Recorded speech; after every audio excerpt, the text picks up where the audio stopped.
Hello everyone and welcome to a new GDevelop tutorial. Today we're going to be taking a look at some other objects in GDevelop. We're using the same scene, or same game that we did last time. If you didn't see that video, go and find it. It should be on our channel, or I might have a card, just so you can see that video. But objects are very important because this is an object. This ground, that's an object.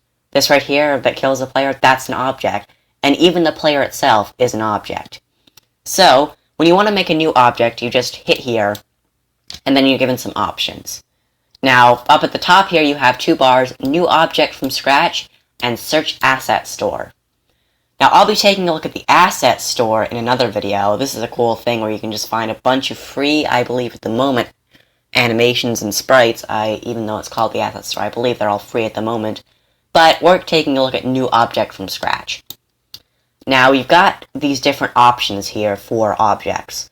First one you can see here is the one that you're going to be using the most often, which is a sprite. Now, you've probably heard that word before, and, and it's just a basic image that can do things. Now, you've already probably seen some of this in the first video, but in case you haven't seen that video, I'll still go over some of these things. This is the basic menu for an object. You have the object name, which I'm just going to keep this as new object 3 because I don't have anything to call it at the moment. And then you can also add an animation. And then, once you've added an animation, this is how it's going to look.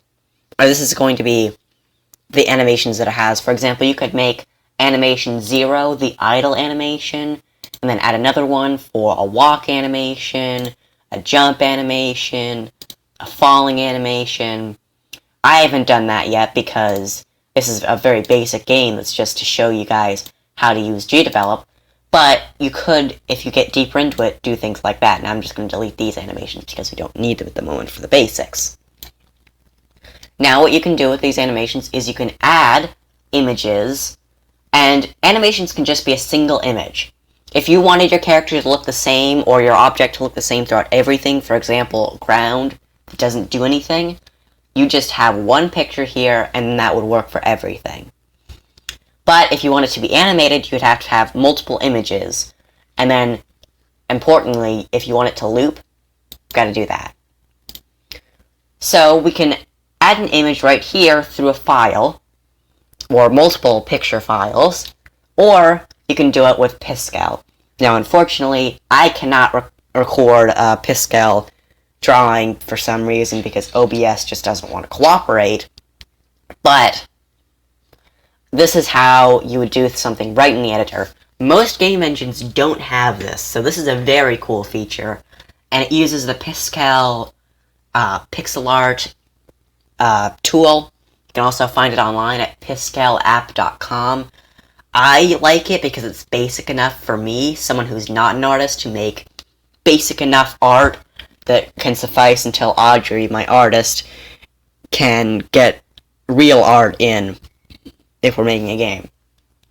You can also preview animations. I haven't done this much because I haven't used very many animations, but that's what this is. This whole thing is just for animations of the character, and you can also edit hitboxes and points, which I suppose we might get into in another tutorial, but I haven't gotten into that. And now the other, possibly more, and I guess importance is really subjective, but you've got behaviors here. Now behaviors are what the object can actually do. Because if you don't add any behaviors, it's not going to be able to do anything unless you tell it to do something in the events, but we're not going to get into that at the moment. So you can see we have different behaviors here. And for example, you've got platform. Just a regular platform that a platformer character can use. It's pretty self-explanatory, not very many options, as you can see. You can just have it be grabbed, and then there's also jump through platformance ladder. That's very basic, so you can probably just leave this as it is right here. So I'm just going to delete that. Next up, you can see platformer character. Now this is like, if you're making a platformer, this is going to be the person you control. And you've got a lot more options here. I'm just going to go through these quickly. Acceleration, that's how fast they start moving. can grab platform ledges. That's another option I haven't really gotten into, but I think it has something to do with platform. I think it does what it says it does, but I haven't gotten into that. Deceleration is how fast they slow down. Default controls just means it automatically assigns controls to it without you having to do anything, I believe. And these are both things for grabbing ledges. I haven't gotten into that yet. Gravity is how fast they fall from a jump. Jump speed is how quickly they jump, and it can also determine how high they jump. So both the speed and height of the jump is in here. Ladder climbing speed is how quickly they go up a ladder or down a ladder, I believe. I haven't used ladders. Max falling speed is their terminal velocity, basically, how quickly the character can possibly fall. And then max speed is how quickly they can possibly go. That's why they have acceleration and deceleration. You don't just instantly go to your max speed. Ground coordinates, I'm not really sure. Slope max angle, again, I'm not really sure of that. And then jump sustain time, maximum time in seconds during which the jump strength is sustained if the jump key is held, allowing variable jump heights. Basically exactly what it says. So those are the different options you have with the platformer character behavior. Now, that was just a few basic examples. I'll go into behaviors for these different things later on, because we've got more objects to go through here. So now you can see, we just used a sprite. And that's going to work for a lot of the objects in your game, but it's not going to work for everything. When you want more specialized things, you've got to use some of these other ones down here. For example, tiled sprite. This is probably another one of the more common ones you're going to use. Tiled sprite is basically like this ground right here. If you drag it out, it doesn't make the thing itself bigger, it repeats the pattern it already had. So, if you see here, we're not making those, like, gray rectangles any bigger. Or just making more of them. But say I made this character wider, I dragged out this character, it's going to make the character wider. So that's what tiled sprite is.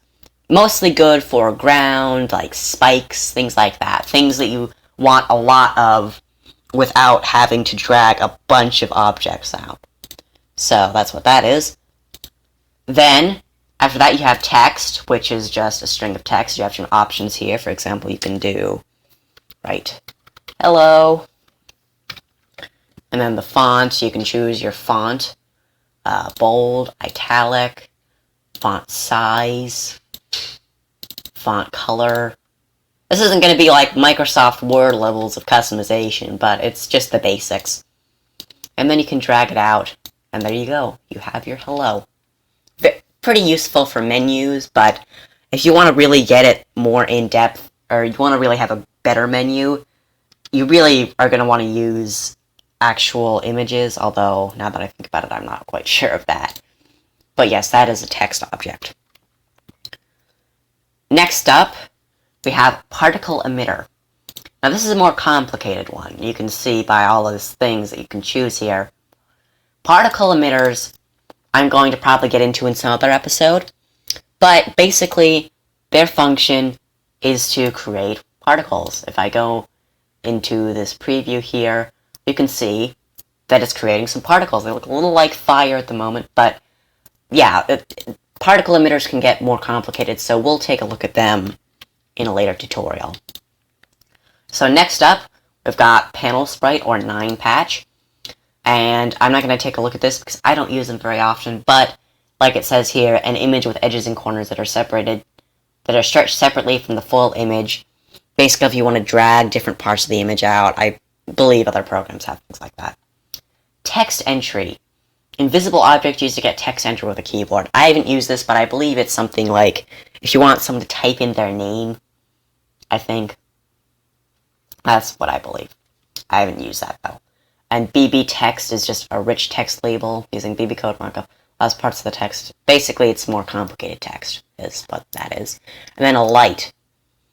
Now, this is something else that is more complicated because it's a light object, and I'll probably get into that later. Then you also have show experimental objects. You have a video, but this is more complicated. Make sure to read the documentation page. I'm not going to be covering that today. So yeah, those are the basic objects. Just to go over, oh, I missed Shape Painter. Allows you to draw simple shapes on the screen. I'm not going to go into that because I haven't used that either. I haven't used a lot of these. I probably should if I'm making tutorials. Now, just to go through, these sprites are single objects. You can drag them out onto the screen. They're what you're going to use for most things. Tiled sprites. Things that you can have the pattern infinitely repeat. Things like spikes or ground. Text is what it says. Just text. You can choose whatever font, size, color, whether it's bold, and that's about it. Particle emitter, something we're going to get into later, but it emits particles, and that can be pretty cool. Panel sprite is something that can have each of its corners and edges shaped separately. Shape Painter allows us to draw simple shapes on the screen, text entry, BB text, and light. So, I think that's about it for today's tutorial. Thanks for watching, everyone. Make sure to like and subscribe for more tutorials. I should be having more coming soon. And thanks for watching.